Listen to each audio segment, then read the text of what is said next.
আজকে গরুর মগজ রান্না করলাম।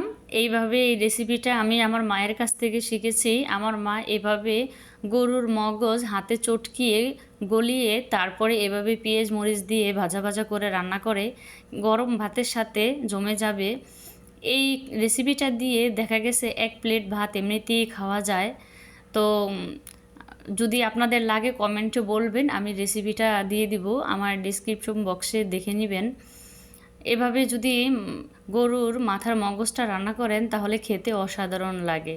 মাশাআল্লাহ, দেখতে কেমন লোভনীয় লাগছে, খেতেও অসাধারণ লেগেছিল। তো আমার ভিডিওগুলো যদি আপনাদের কাছে ভালো লাগে তাহলে আমার চ্যানেলটা সাবস্ক্রাইব করে দিবেন আর পাশে থাকা বেল আইকন ক্লিক করে দিবেন, তাহলে ভিডিও ছাড়ার সাথে সাথে নোটিফিকেশন আপনাদের মাঝে চলে যাবে।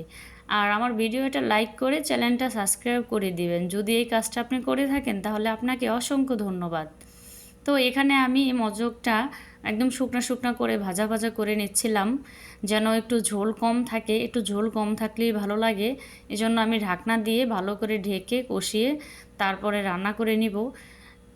এই যে দেখেন, এটা একদম শেষ পর্যায়ে চলে এসেছে। এখন দেখতে কতটা মাশাআল্লাহ লোভনীয় লাগছে।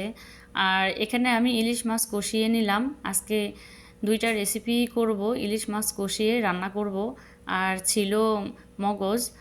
আর আরেকটা আইটেমও করব, গরুর পায়া রান্না করে নিব। আমাদের দেশের জাতীয় ইলিশ মাছ, এটা আপনি যেভাবে রান্না করবেন সেভাবেই খেতে মজা লাগবে। সব তরকারি দিয়ে রান্না করা যায়, কষিয়ে রান্না করে খাওয়া যায়। আর যদি ভাজা হয় তাহলে তো আর কোনো কথাই থাকে না। তো এই যে এখানে গরুর পায়া, এটাকে কি এক এক অঞ্চলে এক এক নামে বলে, কেউ খাট্টা বলে, কেউ পায়া বলে, কেউ নলি বলে। তো এইটা আমরাকে গরুর পায়াই বলি। এটাকে আমি এখানে সব মশলা দিয়ে কষিয়ে রান্না করে নিলাম।